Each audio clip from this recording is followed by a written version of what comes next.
Greetings, class. Today we are going to talk about Paragon boards and why they are likely much more complex than they seem at first glance. Paragon boards are something that you have access to once you hit level 50. At this point, you stop receiving passive points for leveling up and instead will receive a Paragon point once every quarter level. Since the level cap is 100, that means that you'll be earning 4 times 50 levels worth of Paragon points for a total of 200 points. You can also earn 4 Paragon points from renown from each of the 5 zones for a grand total of 220. When you compare that to the 59 passive points you get from levels and renown, you can see that Paragon is going to be a major part of your survival in Sanctuary. So what exactly is a Paragon board? That's the thing with like the cheese and meat, right? No, that's a charcuterie board. Paragon board is a special passive tree made out of 6 different types of nodes. Common nodes, magic nodes, rare nodes, legendary nodes, gate nodes, and glyph sockets. Let's go through each type. Number 1. Common or travel nodes. These grant you a small bonus to stats and are mostly taken because they are on the way to other, more powerful nodes. While at first these might seem worthless, you'll see in a bit that getting some extra stats can be a good thing. Next up, magic nodes. These grant you a slightly larger bonus to stats or provide other small benefits. These are always found surrounding a rare node and frequently provide a similar bonus to that rare node. Which brings us to number 3, rare nodes. These grant 2 sizable bonuses and can provide a third if certain conditions are met. These are mostly activated by having enough of a certain stat, which can quickly turn undesirable travel nodes into bonus enabling nodes. Rare nodes can pack quite the punch and are often worth picking up, especially if they are on the way to something else you want or they are near a glyph socket. Do note that the cost of activating the conditional bonus increases as you unlock more boards, so the deeper you go, the harder that it will be to unlock these bonuses. Next, number 4, legendary nodes. Each board will have 1 legendary node that grants a powerful bonus. For example, Leirana's instinct states, when inner sight's gauge becomes full, you gain an additional 100% dodge chance for 1.5 seconds. This can be a rather powerful defensive tool for rogues, as it will provide a short window of near immunity after activating inner sight. Each legendary node is somewhere between 11 to 15 nodes away from a gate node on their board and will require decent investment to reach. Which brings us to number 5, gate nodes. A gate node will allow you to connect one board to another. Most boards have 4 gates, and you can rotate the board to connect to the gate node of your choice. Selecting the best gate node to use will require clever planning, as these travel nodes to the legendary node or glyph socket of your choice might be shorter or longer, or path closer to good rare nodes depending on which gate you use. We'll talk about strategy in a bit because I believe that there is much more to this system than meets the eye. Lastly, number 6, glyph sockets.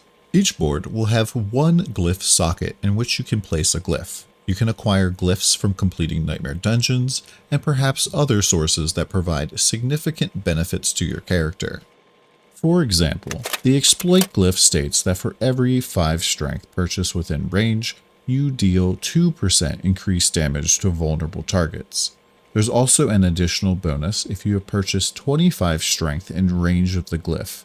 When you deal damage to an enemy, they will become vulnerable for 3 seconds. But this can only happen every 20 seconds, which effectively tags every new enemy with vulnerable for a short time. First note that each glyph contains language referencing range. Glyphs will have ranges that cover a certain amount of nodes around itself in a diamond-like shape. Small glyphs will only overlap the 4 closest nodes to it. However, large glyphs will cover an area contained within 3 nodes, in each of the 4 cardinal directions. Some glyph sockets will naturally cover more or less valuable nodes, so putting the right glyph in the right socket will definitely be something to min-max. Another thing to note is that you will be able to level up your glyphs to increase their power and range. So even if a glyph doesn't seem all that interesting at first, it could potentially become very powerful in the right spot or once it is leveled up. Next, let's talk about some basic strategy for the Paragon system. Starting off, your first Paragon board is going to be a smaller board that only has one little gate node at the very top, in a glyph socket in the middle. You will start at the bottom of the board, and your general goal should be to proceed to the gate node at the top of the board in an efficient manner while grabbing any powerful nodes along the way. Right away, you can choose the path left or right. The left side has a defensive set of nodes, while the right side has an offensive set of nodes. I'd recommend pathing to the right because you're going to need all of the damage that you can get to fight off my niece's minions. Proceed up the board until you get to just before the glyph socket, and then take these 2 stat nodes below the glyph socket. While things may change, these 2 stat nodes should have decent stats, and then at this point you can go and take the glyph socket if you have already acquired a glyph, or you can move one more to the left to pick up another main stat node before heading up the rest of the board. The reason you want to swap sides here is that because the upper left side of this tree provides damaged nodes compared to the right side's defense nodes. This S-shaped board is likely to be popular because you expend 2 points to get more power in the form of better rare nodes and a glyph socket. If you really want to blitz to another board though, you could forego the S shape and just go straight up the right side of the board for a nice balance of damage and defense rare nodes. When you reach the end of the first board, you'll be presented with some new board options. At low level, probably the most important thing for you to consider is whether or not there are any available legendary nodes that you want to grab first. Rare nodes and their supporting magic nodes can also be extremely strong, especially those that are in range of a glyph socket, as they can be potentially powered up by a glyph. As you can see, there are many factors to consider when pathing in your Paragon board. What the best choice is for you will change as the number of Paragon points you have changes or what glyphs you have access to.